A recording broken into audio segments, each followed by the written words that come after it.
Okay, so in this week's episode, let's talk about carbohydrates and whether a low carb diet is better than a higher carb diet, and whether or not a low carb diet is going to work for you. Because I feel like this is something that comes up a lot in my coaching, where a lot of people don't sort of explicitly say that they think they should eat low carb, but then when I look at what they're doing, they're eating next to no carbohydrates. Like every single meal is like protein, fats, and vegetables, but there's never any starchy carbs there. And I think it's because a lot of women really do believe, they're just absorbed through osmosis, that carbohydrates in any quantity are bad, and the fewer carbohydrates you eat, the better, and the more fat you eat, the better. And there is still something really, really trendy about low carb, and it's got lots of different variants like keto or paleo, or some people are like just don't eat starchy carbohydrates or just don't eat sugar. But I think most women, and I see this in my personal life as well, most women have kind of internalized the idea that you should be trying to eat no carbs, ideally, that it's much healthier to have no carbs than to have some carbohydrates, especially white carbohydrates like white rice, white pasta, white bread, all of those kind of like grains. There's just, most people think that this is an unhealthy way to eat and that you should be trying to cut those foods out of your diet. But this is actually not true. Just cutting carbs down, first of all, it's not a fat loss strategy. And second of all, it just might not work as well for you as having some carbohydrates in your diet. And in this episode, I'm going to explain why. I'm going to go through a few things. First of all, I'm going to go through some misconceptions about carbohydrates and about low carb diets, like what most women erroneously believe. Then I'm going to go through some facts about carbohydrates and how good they are for you. I'm going to explain why the whole low carb thing is wrong, basically. I'm going to talk about how many carbs you need and how to know how much you need as an individual. I'm going to talk about who does actually suit a low carb diet and how you can test and find that out for yourself. And then if you do decide to do a low carb diet, how best to implement it. Okay, so first of all, let's talk about the misconceptions. I think the biggest misconception is that just in general, most people have this idea that carbohydrates are bad and we need to reduce them as much as possible.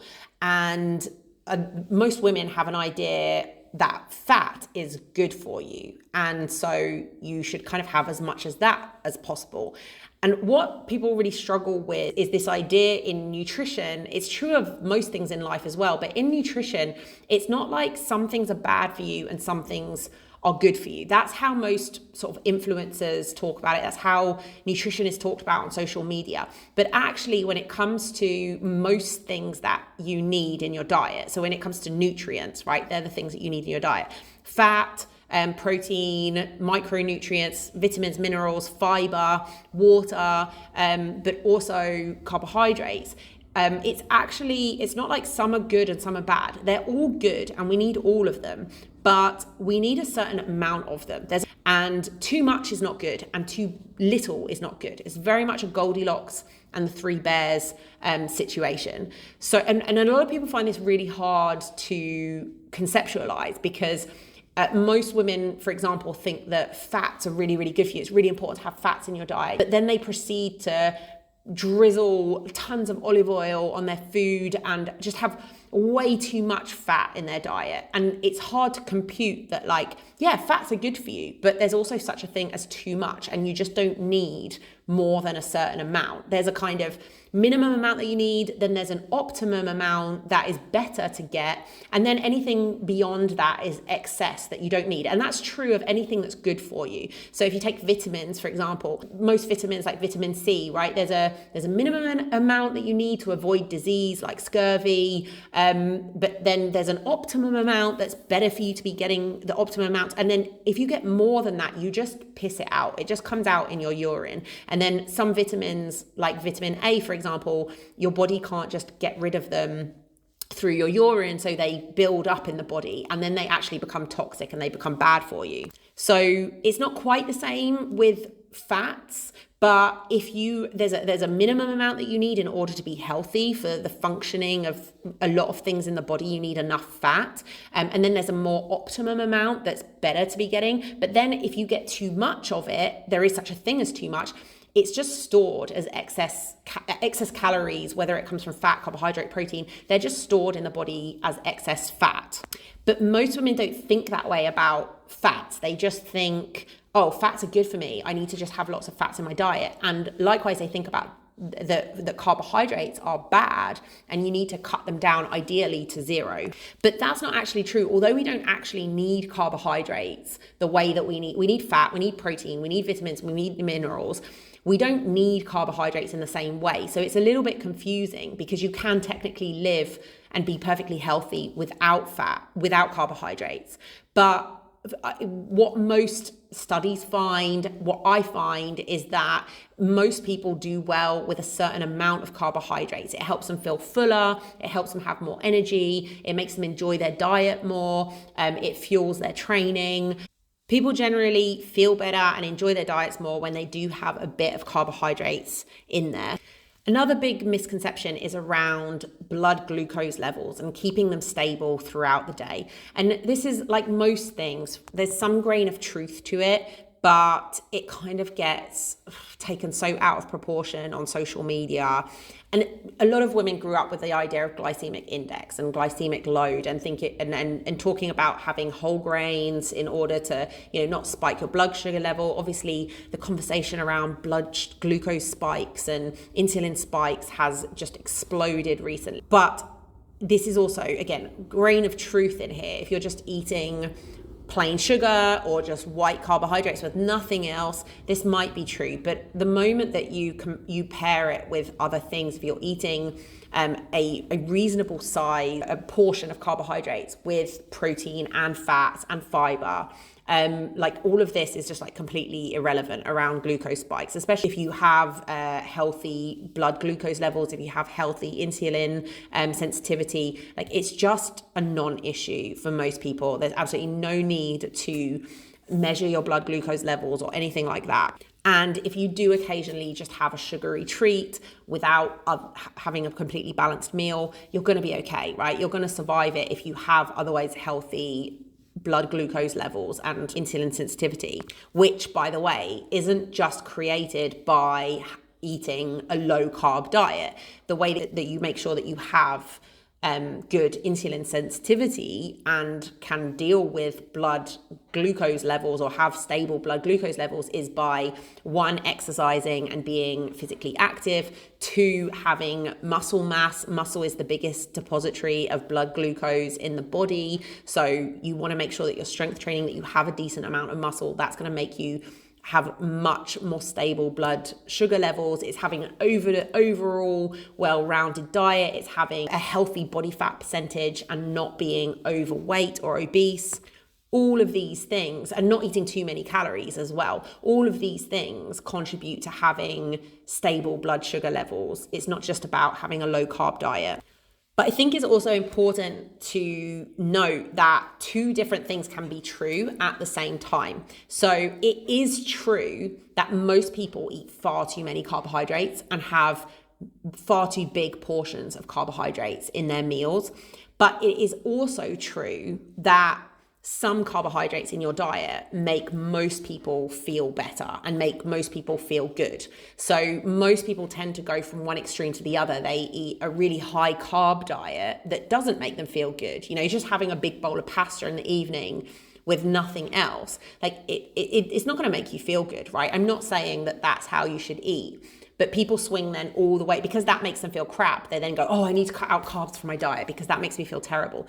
Well, carbs didn't make you feel terrible. Eating too many carbs made you feel terrible. So if you just eat the right amount, if you reduced your carb portion to a sensible portion and pair it with protein and fiber, then you'll feel fine. There's no need to swing to the other extreme and have a low carb diet. And I'm going to talk in this episode about what the right portions might look like. Okay, let's talk about a few facts about carbohydrates. First of all, carbs are very, very filling. So a lot of people, especially kind of like bodybuilder or gym type people, One of the things that I don't know how much regular people hear this, but one thing that is said a lot in that kind of workout space is that protein is the most filling macronutrient.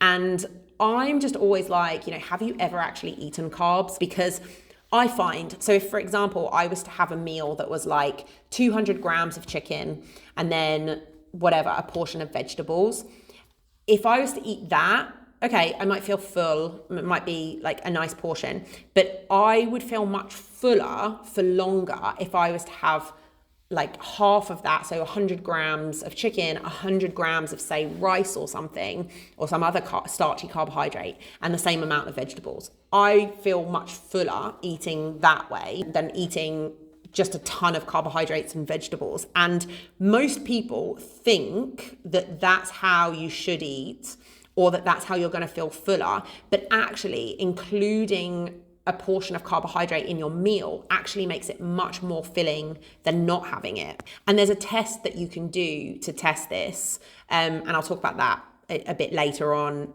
in this episode. So, if your goal is fat loss and you want to maximize your fullness in a meal, yes, absolutely, getting enough protein is going to help you feel fuller. Eating a load of vegetables and fiber is going to help you feel fuller and bulk up your meals.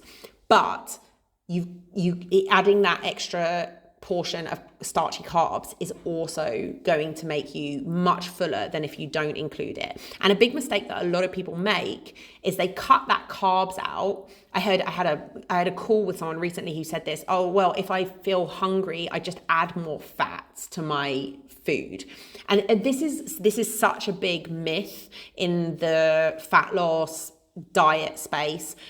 Just add a tablespoon of peanut butter to your oatmeal to make you feel fuller for longer, right? This idea that if you add a portion of fat, it's going to make you feel way fuller for longer. It's not true, okay? If you add, say, a tablespoon, 15 grams of peanut butter, you're going to add 100 calories to your meal, but it's a really, really, really tiny portion. It's a really small amount of volume, and it's only 15 grams. Whereas for the same amount of calories, you could have 80 grams, so 8 times as much in terms of weight of, say, rice or potatoes or pasta or whatever else. And this actually makes you feel far fuller for longer than a portion of fats, which is very, very, very calorie dense. I'm not saying don't have fats in your diet or have a low fat diet. You do need fats for health, but they don't actually affect short-term hunger very much. They won't actually make you feel fuller than not having the fats in your meal, or maybe to a very small degree. But what they do help with is long-term hormonal health and everything else health. You need fats in your diet to be healthy. You need a certain amount to be healthy, but it just doesn't really contribute to fullness anywhere near as much as it is just such a popular kind of narrative in the dieting spaces. Add fats to your meal to make you feel fuller for longer, and it's total bullshit.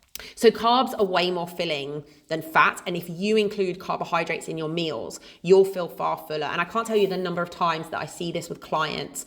Again, they don't explicitly say they're trying to do low carb, but when I look at what they're eating, they're not including carbohydrates in their meals. And when I suggest adding carbohydrates, they're like, oh, I thought it would be good for fat loss. There's just this kind of background concept that if it's lower in carbohydrates, it's going to be better for fat loss. But if you're not staying full and satisfied from your meals, in the long term, it's going to be worse for fat loss. Okay, so another fact about carbs is that they are protein sparing. So what that means is, if you don't include carbohydrates in your diet, and you have a high protein diet, your body will have to use some of that protein to make glucose, because your body functions on that unit of energy of glucose. So even if you're having a very high protein diet, if you're not including carbohydrates, some of that protein is going to get broken down as a fuel source rather than going into your muscles or tissues like you want it to. So let's say if you're eating 100 grams of protein a day, if you're not eating any carbohydrates with that, some of it's going to get used as a fuel source. Whereas if you ensure that you're eating carbohydrates with your protein sources, you're going to then have more protein available. Your body doesn't need to break protein down for energy because it's got carbohydrates for energy. So it uses all of that protein for tissue repair, which is what you want, right? Especially if you are somebody who's concerned about having sufficient protein intake, having sufficient muscle mass. You want to make sure you've got some carbs in your diet to make sure that all of that protein, or as much of it as possible, can get utilized for that tissue repair and not get broken down. So carbohydrates are protein sparing. Factor number 3 is that most people just feel better with some carbohydrates. Again, if you eat a really high carb, like people associate carbohydrates with like feeling sleepy after a meal. And yeah, if you eat a shit ton of carbohydrate, if you eat a massive sandwich or like a massive bowl of pasta in the middle of the day, guess what? You're going to feel really, really sleepy afterwards. And that's called postprandial somnolence. That's like a tiredness that you get after eating too much food, too much quantities of food and too many carbohydrates. But again, just because too much carbohydrates makes you feel sleepy, that doesn't mean that you're going to do really well on a low carbohydrate diet. That just means that you need to reduce your carbohydrate intake to an amount that is optimal for you, rather than just, okay, well, I'll cut it out completely, right? You can see how this like all or nothing thinking comes into effect. Fact number 4 is that carbs are delicious. They're really fun to eat. And so practically, people just enjoy their diets much less when they don't include carbohydrates, and they tend to have much lower adherence. Like people tend to do low carb diets for a period of time, but because they can't do it for the rest of their lives, because carbohydrates are not just delicious, but they're also convenient, they're cheap compared to protein and vegetables, which is a consideration for most of us. So it's just not a very practical long-term solution, and it's not something that is easy to adhere to long term, because again, like you want to be enjoying your diet as well. And if you enjoy pasta, if you enjoy bread, if you enjoy, you know, sweet treats that have sugar in them, well, cutting that out completely for the rest of your life probably isn't going to be a sustainable diet for you. Okay, fact number 5 is that low carb isn't better for fat loss. Tons of studies have been done on this, but if you take 2 groups and you have one group in a low carbohydrate diet, and the other group in a diet that contains carbohydrates, but this is important, you equate the calories, okay? So they're eating the same number of calories or the same percentage of their maintenance calories, right? So for each person, you would have to calculate their maintenance calories, put them in like a 20% deficit, right? Calorie deficit is the only thing that leads to fat loss, not how many of those calories come from carbohydrates. And when you have those trials where 2 groups are in the same percentage deficit, one is on a diet that includes carbohydrates, one's not, it has a low carb or no carb diet, they lose the same amount of weight. Being low carb doesn't make you lose weight faster. And I feel like this is a misconception that lots and lots and lots of women have. They believe that by going lower carb, they're going to lose weight faster. And that is not necessarily true. And then fact number 6 is that carbs hold on to water. Okay, so what this means in practice is that often when people start a low carb diet, they drop a lot of weight initially. Like they'll drop like 2 kilos in the first, 2 weeks or whatever. So like 5 pounds. And that big drop in the beginning makes them feel like, okay, this is going to be fast. But what then happens is because that's the reason why they lose weight so fast is because they're losing water weight. So once they've lost that initial drop of water, guess what happens? The weight that they lose after that, the rate of weight loss is the same as if they had been eating carbohydrates all along. And the reason for this is because carbohydrates act like sponges. So just a really simple visual way of grasping this. Or if there was a puddle of water on the table in front of me, and then I took a slice of bread and put it in the middle of the puddle, what would happen? It would soak up the water around it, right? Now imagine the same puddle of water on the table, and into it I drop an uncooked chicken breast or a cooked chicken breast. It doesn't matter. It's not going to absorb any of the water, is it? And this is what happens in your body. When you eat carbohydrates, and you also will lose the water that would be held onto by the carbohydrates, acting like a sponge. You have stores of carbohydrates in your muscles called glycogen. So for every gram of glycogen you have in your muscles, you hold on to 3 grams of water. When you go on a low carb diet and you deplete your glycogen stores, because your body will use it up because it doesn't have any other carbohydrate source, it will use that up and then there's nothing to replace it with. You lose all the water that you would have in your muscles had you been eating carbs all that time. So what happens is you get an initial whoosh where you lose a lot of water from both your digestive tract and from your muscles. You have a big drop down in weight, but then the weight loss is still the same afterwards. And then they stop losing weight after that because they're not in a calorie deficit. And then they either stall, or what normally happens is, again, going back to the sustainability point, they can't sustain it for long periods of time. So then they eat carbohydrates at some point, and then guess what? Those 2 kilos of water that they lost suddenly go back on, and now they're back where they started, and then they just give up, right? So the important message here is that fat loss takes time, right? The only thing that will bring about fat loss and weight loss is being in a calorie deficit. And if you want to lose significant amounts of weight, it is just going to take time, right? If you want to lose 10 kilos, it's going to be like half a kilo a week at best. So we're talking 20 weeks, right? It is just going to take time for that weight to come off, and you can't make it faster by cutting carbohydrates out. And normally the weight that you lose when you go on a low carb diet is just water weight. And if you're somebody who goes on a low carb diet but can't really hack it, and so every weekend ends up eating too many carbs, you're just going to end up going back and forth, losing weight every week and then gaining it back at the weekend because you're eating carbs and retaining water again. And then my 7th fact and last one is that low carb isn't actually easier than just tracking your calories. It's really, really restrictive and it's really disordered behavior. And I'm like, okay, well, what would you propose instead in order to lose weight? And they'll say, oh, I'm just going to cut out carbohydrates.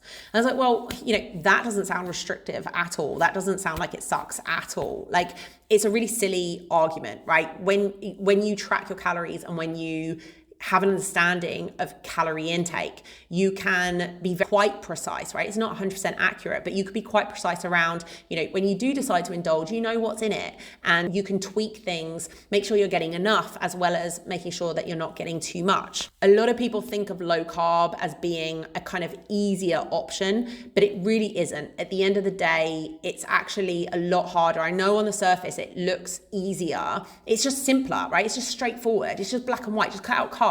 It's not as nuanced as like all the calorie counting and blah, blah, blah. But at the end of the day, if you want to lose weight and keep it off, you really have to understand these different aspects, these foundations of fat loss, right? That I talk about over and over again, of understanding what your calorie intake is. That's a big part of it. Understanding the calorie content of foods, the calorie density of foods, how full foods make you feel, and also making sure that you're getting the right nutrition. Like all of these things matter and more. Like there's a lot more to it that matters as well. It's not, unfortunately, I know it's really appealing to think, oh, well, if I could just cut carbohydrates out, it's just like it's a simple rule. But that isn't the answer to everything. There's so many reasons why it doesn't work. I mean, you could also just cut all of the carbohydrates out, but you're still eating, if your maintenance calories are 2,000 calories a day, and you're eating 2,000 calories from a 0 carbohydrate diet, you're still going to be maintaining your weight. And you could eat in a surplus on a 0 carbohydrate diet and you could be gaining weight. And you would be gaining weight. So it's just, as much as it's an appealing option and people are like, oh, it's just simpler, it's just straightforward, it isn't the solution you're looking for, because unfortunately, the solution that you're looking for it's just a little bit more complicated than what this narrative puts out. Okay, let's move on to the next bit. I want to talk about why it's wrong and what is a common argument that some people use for like the low carb diet. And I think it kind of goes something along the lines of, in one way or another, right? People don't always directly say this, but there's kind of this evolutionary argument, okay? Like humans, way back when, right? We were hunter-gatherers and we used to live off of, what did we live off? We lived off of meat and animal, like organs and stuff like that. And then we would forage for things like berries, like tuber. We might have been able to find wild wheat or, certain types of vegetable. We would probably have been eating a lot of vegetables, fruits that were much more fibrous than we have nowadays. And that we did not have access to processed starchy carbohydrates. That came later after the agricultural revolution, which was, depending on the part of the world that you're in, was about 10,000 years ago, right? When we went from being nomadic peoples, hunter-gatherers, and then we moved to like agricultural settlements. And it's also the same argument that goes that's used against dairy, is that is not how humans were meant to eat. That's not how we ate in our hunter-gatherer days, and therefore it's bad for us. But this is an appeal to nature fallacy. This is saying that because this is what we did before, it's therefore better. And I understand the temptation to go to that kind of argument, but just because that's what we did before doesn't mean that it's healthier for us overall. So, for example, we didn't have all kinds of medications and vaccines, and we would have been prone to infections and diseases in hunter-gatherer times.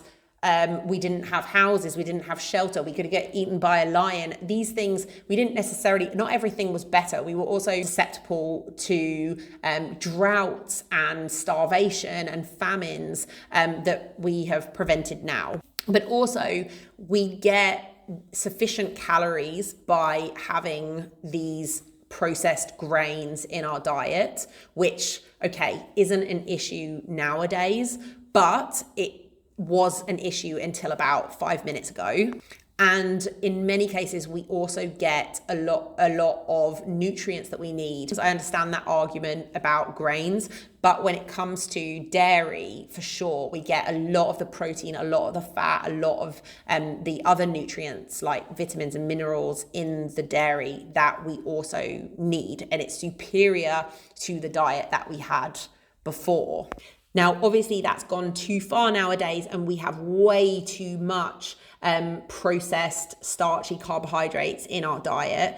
There's no doubt about it. The average Westerner has way too much of that stuff, and we need to reduce it down. But just like I said in the beginning, right, like it is true that most people eat far too many carbohydrates, but it's also true that some carbs in your diet are going to be superior to none for the reasons that I mentioned before, it being protein sparing, being one of the main reasons. Second of all, you probably feeling better and feeling fuller with some carbohydrates, it just being more practical, it being cheaper. All of these are important reasons why it would improve our diets. If cost is no issue to you just rolling in cash, then you can probably get away with not having any carbohydrates in your diet. It still wouldn't be a better diet just because you're only eating protein and veg and fruit and whatever. Okay, so how many carbs do you need in your diet? This is fairly variable from person to person, but there's definitely a range that we can talk about. In general, the higher your body fat percentage, the lower your need for carbohydrates. And in general, the lower your activity levels, the lower your need for carbohydrates. So what this means is if you are very overweight or obese and also very sedentary, you won't need many carbohydrates, right? To feel good, you'll probably feel way better without them. But if you are somebody with quite a lot of muscle mass, quite high activity levels, and quite low body fat levels, you will need more carbohydrates in order to feel good. As a general rule, that's pretty much how it works. But in general, the way that you would figure out how many carbohydrates you need or can tolerate, or a good range in terms of carbohydrates for you, is first of all understanding your total calorie expenditure. So understanding your maintenance calories. Let's just say your maintenance calories are 2,000. You want to figure out what your protein needs are. So protein needs are based on your lean body mass. What you need is 1.6 grams of protein per kilogram of ideal body weight. Okay, so for most women, that's going to be around 100 grams. If you are like 80 kilos and 5'10", you might need, 110 grams of protein a day. And if you're like 5 foot tall and only weigh 50 kilos, you might only need like 80 grams of protein a day. But for most women, it's around 100 grams. So you figure out how much protein you need a day to be healthy, to be full, for like muscle building, for tissue repair, all the things that you need protein for. You figure out how much fat you need, which we normally figure that out around 20 to 40% of total calorie intake. So once you've figured out what those two are, then whatever's left is carbohydrates. And what is going to vary a little bit is basically, if you're smaller, you're probably going to need less carbohydrates. You're going to have a smaller calorie expenditure, but you're also going to have less protein and fat needs. And if you're bigger, especially if you're very tall, if you're very muscular, if you've got a big frame, you're going to probably need more carbohydrates to fill in the gap. But again, you'll need more protein and fats as well. So it's kind of like a percentage wise, it still sort of stays the same. You'll need a bit more carbohydrates, but it will work out as being the same proportion of your diet as your counterpart who is 50 kilos and like 100 pounds and 5 foot tall. I know for most of you, that's probably just like loads of numbers in the air and like, oh, how do I even figure that out? But in a practical sense, what this might look like is if you have 4 meals a day, which I talk about over and over again, breakfast, lunch, afternoon, snack and dinner, 8 a.m., 12, 4 p.m., 8 p.m. If you've listened to any of my content, you're probably so bored of hearing me say that. What that probably looks like in practice is a portion of carbohydrates for 2 to 3 of those meals, maybe 4. What I can say, what I know works for me, what makes me feel good, is at lunch, a small portion of carbohydrates. So I would normally have 100 grams of rice or 100 grams of pasta or any other carbohydrate. Bread, it's about half as much as that, so 50 grams of bread, which is about a standard slice of bread. And then for dinner, I would have twice as much, so 100 grams of bread or 200 grams of rice. Okay, that's an amount that suits me. I like to have a bit more carbohydrates in the evening because it helps me sleep better.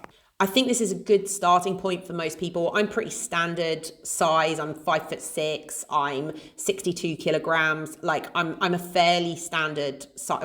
My maintenance calories are like 2,100.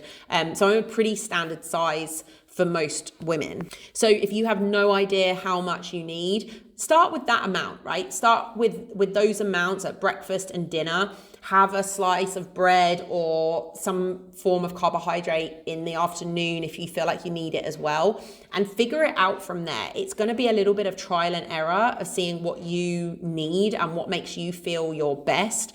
You might also feel a difference on training days versus non-training days. I know for me, I definitely need a little bit more carbohydrate when I'm very, very active. Again, it just kind of fills in the gap, right? If I'm doing 20,000 steps one day and I did an intense training session, I'll need more carbohydrates during the day, as opposed to a day where I just sit at my computer for 10 hours a day and then go home and just kind of potter around the house with the kids. I need far fewer calories and so fewer carbohydrates to fuel that kind of activity. So it's a little bit of trial and error. You can take some starting points depending on your size and activity levels and things like that. But then you have to try it and adjust it and tweak it a little bit more, a little bit less, see exactly what works for you. There's no other way of doing it. But one group that a low carb diet can be really useful for, and I'm really careful with my language here because it's not necessarily going to be right for everyone in this group, but I'm going to throw this out there. This is lots of caveats, right? But if you are very overweight, if you're obese and very sedentary and unfit and don't really have much tolerance to exercise, and you're just starting right from the beginning, okay? On the one hand, I am not a big fan of big overhauls and strict diets because it tends to not be sustainable for the long run.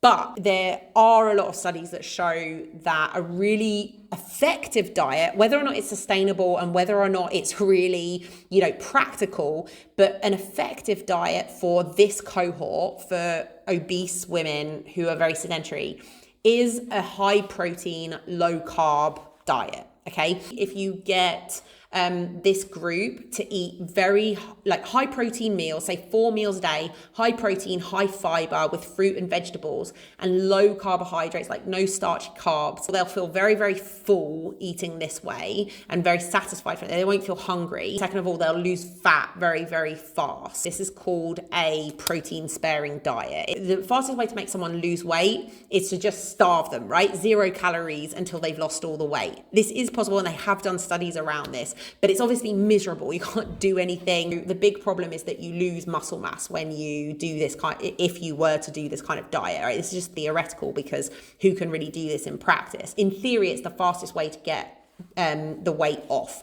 But again, it comes at the cost of protein because our bodies can't store protein. We have to have protein every single day. You can do what's called a protein sparing fast, where like you work out what the person's needs for protein are. So 1.6 grams per kilogram of ideal body weight. You make sure that they eat that, and as well as fiber that gives them the vitamins and minerals that they need, and the fiber that they need. And the calories are basically very, very low. They're in about a 50% deficit.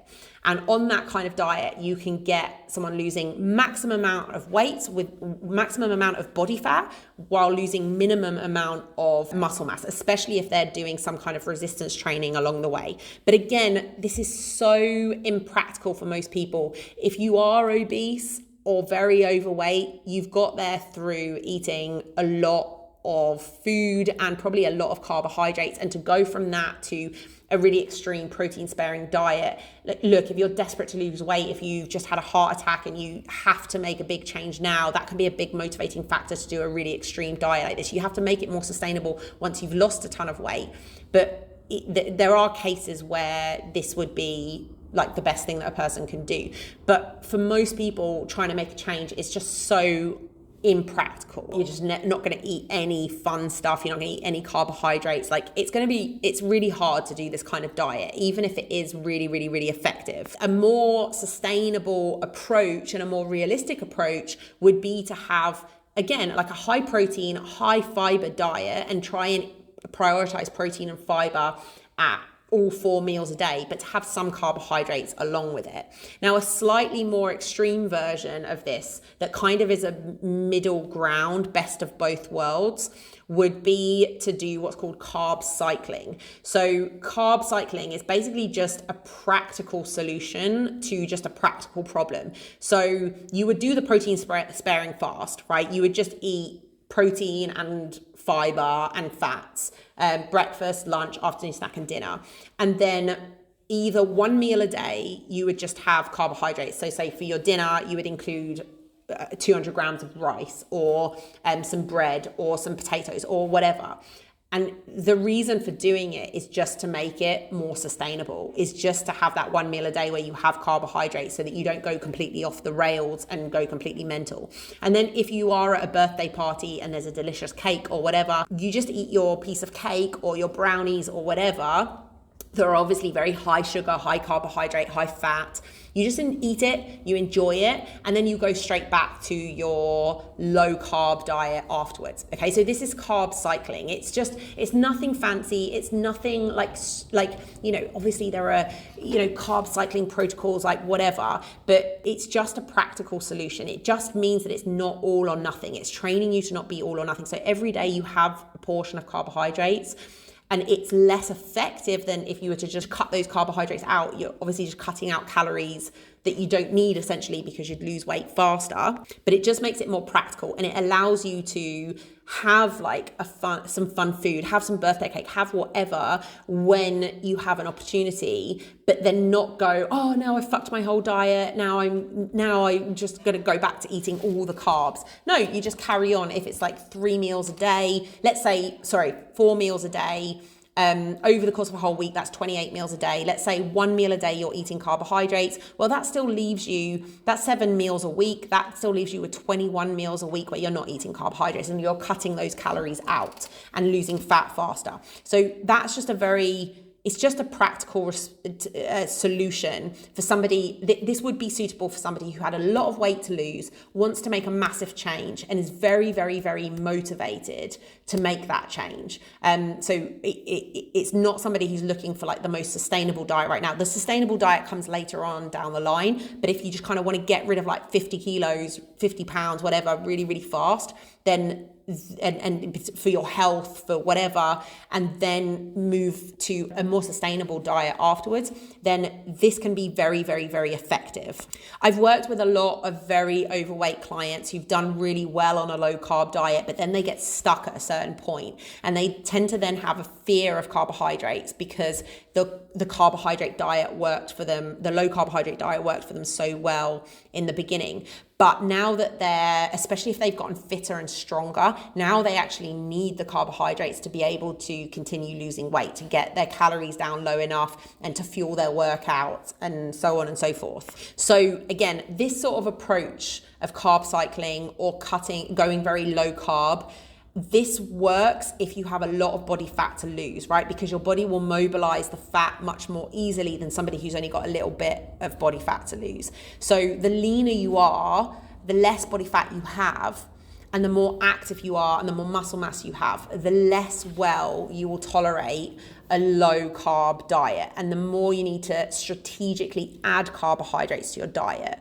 So if you're somebody who is very active, you work out a lot, you lift weights at least a couple of times a week, you have a decent amount of muscle mass, but you just have a little layer of fat, 5-10 pounds that you'd like to lose, you are not going to get there by doing a low carb diet. Okay, it's just not the same rules of the game for you. You're going to want to include carbohydrates. You want to fuel your workouts. It's going to make you feel fuller, which is going to help you get your calories down low enough to be able to shift that little bit of body fat that you want to shift. You're going to have more energy, feel good in your workouts, and it's just much more sustainable. Okay, so remember that rule of thumb. The higher the body fat percentage, the fewer carbs you need in your diet, basically. The more active you are, the more carbs you need in your diet. And the more muscle mass you have, probably the more carbs you'll need in your diet as well.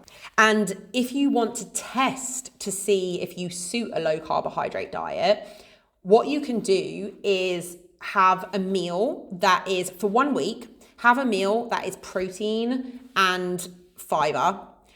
Say, for example, a good example is like 3 eggs with 50 grams of cheese. So protein, fat, you can have like vegetables on the side if you want. Have that for an entire week for lunch, say 400 calories worth of food.